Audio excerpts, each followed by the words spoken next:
En 2019 se reportó el primer caso COVID. Esto fue en Wuhan, China, el cual dio origen a la actual pandemia. A causa de esta se originaron diversos problemas en distintos sectores de la población en todo el mundo, y nuestro país no fue la excepción. En nuestro país tuvo diversos inconvenientes al implementar estrategias para la educación a distancia, ya que por cuestiones sanitarias no se podían abordar las clases de manera presencial. Cada nivel educativo buscó las alternativas más favorables para abordar sus clases.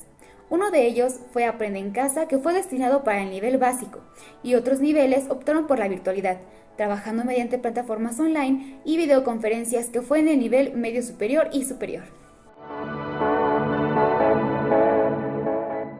El inicio de clases en línea o de manera virtual en México fue diferente en cada nivel, después de dar inicio en confinamiento por el coronavirus. Mientras algunas instituciones particulares, como el Instituto Tecnológico de Monterrey, ya habían iniciado con estrategias para abordar las clases de manera virtual antes del confinamiento. Otras instituciones demoraron algunos meses para encontrar estrategias de cómo trabajar a distancia. En las instituciones de educación básica del sector público, iniciaron clases de manera oficial el 24 de agosto del 2020, a través del programa Aprende en Casa, en donde se abordaron contenidos educativos de nivel primaria y secundaria. Por otro lado, en el nivel superior, cada institución inició en fechas diferentes por sus estrategias correspondientes para poder abordar sus planes de estudio. Al iniciar las clases de manera virtual, los estudiantes abordaron diferentes retos para poder trabajar en esta modalidad. Para algunos fue una ventaja, y otros tuvieron complicaciones para poder trabajar de esta manera. No solo fueron los estudiantes que se le presentaron este tipo de retos, también fueron los profesores, ya que algunos también tuvieron complicaciones. Para algunos estudiantes, la modalidad virtual fue ventajosa, ya que algunos se sentían con más libertad y otros con tiempo y oportunidad para mejorar sus estrategias de aprendizaje. Fue un poco difícil adaptarme porque nunca había estado en una modalidad virtual, siempre estudié en modalidades presenciales, pero con el tiempo me di cuenta que era más accesible, ¿no? Era más accesible el poder entregar los trabajos, las tareas, y era como que podía yo estudiar en mis tiempos libres, entregar mis trabajos en el tiempo que yo tuviera disponible y dedicarme a otras cosas, como trabajar, como cuidar a mis sobrinos, etcétera, otras cosas que me permitía la modalidad virtual, que no me permite la modalidad presencial, porque obviamente presencial pues tengo que estar presente ahí cierto tiempo hasta que culminen las clases, y en la modalidad virtual no, porque yo manejo mis tiempos, el cómo pueda yo adquirir o abordar los recursos que me están proporcionando. Sí me he sentido cómoda, es bastante, yo diría que fácil aprender la modalidad virtual. Sin embargo, sí hubo momentos en los que me sentí un poco dispersa en cuanto a los contenidos, porque, bueno, más que nada al principio, porque no era como que hubiera una retroalimentación por parte de los docentes, pero pues conforme fue avanzando la situación, pues ya iba mejorando la modalidad virtual. Pero para algunos estudiantes, la modalidad virtual tiene ventajas, para otros es totalmente todo lo contrario en diferentes aspectos. Fue la parte material. Realmente no disponía del equipamiento tecnológico que se ocupa, como puede ser la computadora, el internet, lo más básico. Realmente fue un reto para mí el conseguir ese tipo de equipamiento. Más que nada por la parte económica. La parte económica pues sí también fue muy afectada dentro de mi contexto.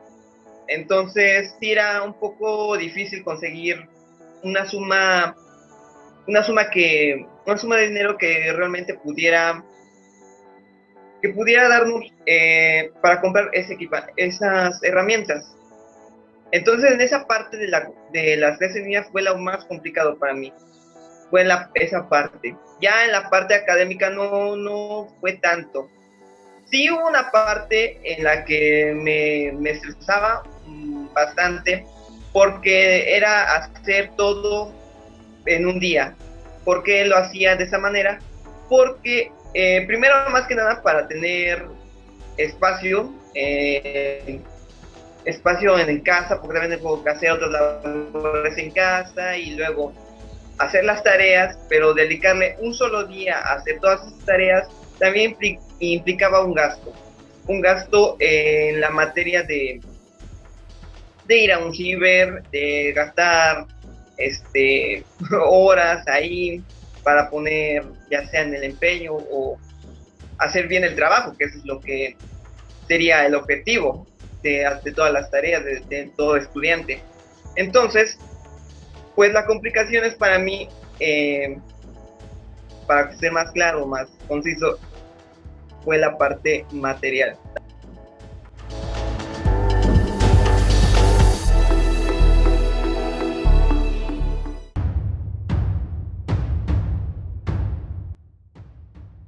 De igual manera, se presentaron impactos en la salud de los estudiantes, como lo fue de manera física y mental.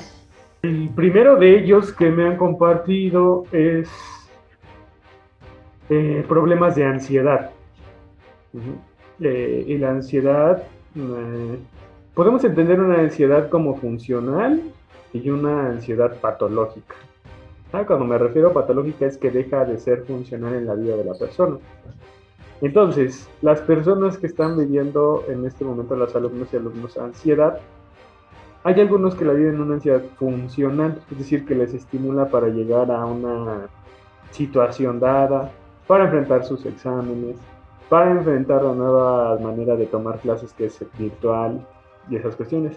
Pero también desarrollan ansiedades patológicas, como lo es que dejan de tener su sueño recurrente o normal, es inestable, y también, por ejemplo, dejan de alimentarse, regularmente están todo el tiempo en su cuarto, han dejado de hacer actividades cotidianas, cada vez que entran en clases ya no pueden participar porque también es una nueva forma o manera de relacionarse a través de la pantalla. Les genera conflicto el que las miren y que los miren. Entonces todas esas cuestiones han sucedido. También han vivido situaciones, han desarrollado situaciones pues de violencia. Situaciones de violencia por cómo se ven, si están bien presentadas o presentados por la cámara o no, o las burlas que existen en la cámara, o inclusive en algún momento las fotografías que se llegan a divulgar por esto de tomar las clases en línea, ¿no? Entonces, son varias cuestiones sociales que se han ido presentando, pero de las que más te puedo referir y que me ha tocado estar escuchando y atendiendo es la ansiedad y situaciones que viven de violencia, que al mismo tiempo les generan ansiedad. Este tipo de complicaciones puede afectar el rendimiento personal y académico de los estudiantes día con día. Claro, el primero de manera personal afecta en que su vida ya no es la misma. Te decía hace rato, dejan de hacer actividades de la vida cotidiana. Regularmente los estados del sueño se disparan. Duermen más o duermen menos, es casi imposible poder conciliar el sueño. Están más en contacto con los pensamientos son más recurrentes y regularmente son pensamientos catastróficos en los que algo pueda pasar. En la cuestión académica me han dicho así, en palabras de las alumnas y los alumnos, no doy el ancho para lo que me piden en el trabajo en línea, ¿no? Y no dar el ancho es pues que muchas veces la forma de explicar o de exponer de los profesores o las profesoras no se adecua a la manera en la que la otra persona o la alumna pueda aprender. Y eso es algo que les genera conflicto. Además que baja el rendimiento escolar, es decir, las calificaciones ya no son las mismas.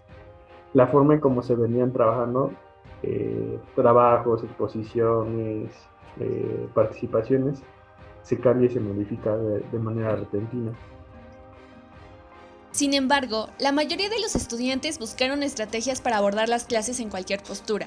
No importa si la situación es ventajosa o difícil, cada uno buscó la mejor para poder abordarla.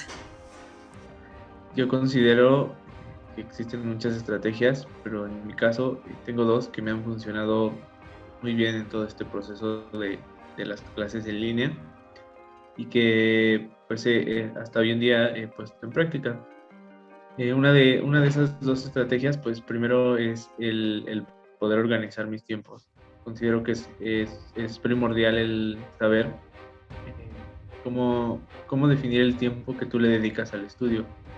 En mi caso, por ejemplo, mis clases empiezan a partir de las 2 hasta las 8 de la noche, entonces el poder definir ese tiempo, dedicárselo a las clases como tal, incluso cuando en algunas ocasiones no llega a haber clases, pues el poder yo decir, este tiempo se lo voy a dedicar a estudiar temas relacionados a alguna materia, es una buena estrategia, el yo plantearme que tengo un horario específico para poder dedicárselo al estudio. Otra de las estrategias que considero igual importantes y de las cuales menciono, pues es el poder, ¿cómo se dice?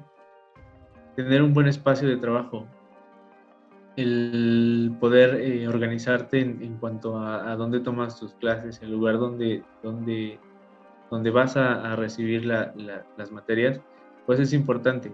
El espacio de trabajo pues debe ser tranquilo, un lugar en silencio para que puedas estar completamente concentrado. Es otra buena estrategia que logra que captes la mayor atención en tus profesores. Por otra parte, no solo los estudiantes tuvieron complicaciones para trabajar en esta modalidad, también los profesores tuvieron dificultades. Bueno, tuvimos complicaciones de diversa índole. Algunos no teníamos dominio de las tecnologías, entonces el poder establecer canales de comunicación con los estudiantes y aparte establecer formas de trabajo a través de canales mediados por las tecnologías, pues sí se nos volvió complicado. Se volvió complicado pues para establecer una comunicación directa y continua. También para los estudiantes fue complicado porque muchos de ellos por la región donde viven, bueno, también maestros, la región donde viven no cuentan con, por ejemplo, señal de internet con la calidad deseada para poderse conectar.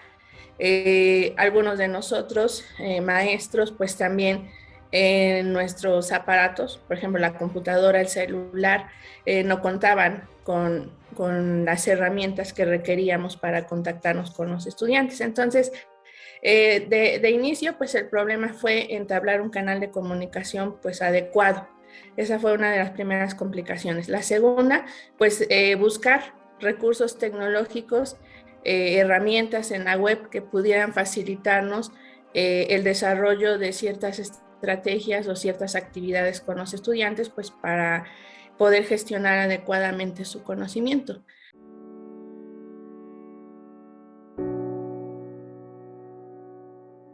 A pesar de las complicaciones y los retos que tuvieron los docentes y estudiantes de diferentes niveles educativos al trabajar en el modo online, en el pasado mes de agosto la Secretaría de Educación Pública, la SEP, con la Secretaría de Salud, dio la autorización de volver a clases presenciales de manera gradual. Esto por el rezago educativo que se generó en el nivel básico. Para esto, se implementaron diferentes estrategias como lo fueron las campañas de vacunación contra el coronavirus y estrategias de sanitización en instituciones para tener un sano regreso. Y es así que nuestro país vuelve a una nueva normalidad en el sector educativo. Pero eso no significa que tengamos que bajar la guardia. Ante el coronavirus, recuerda siempre tener presente las medidas sanitarias en la escuela y que en cualquier lugar en donde vayas.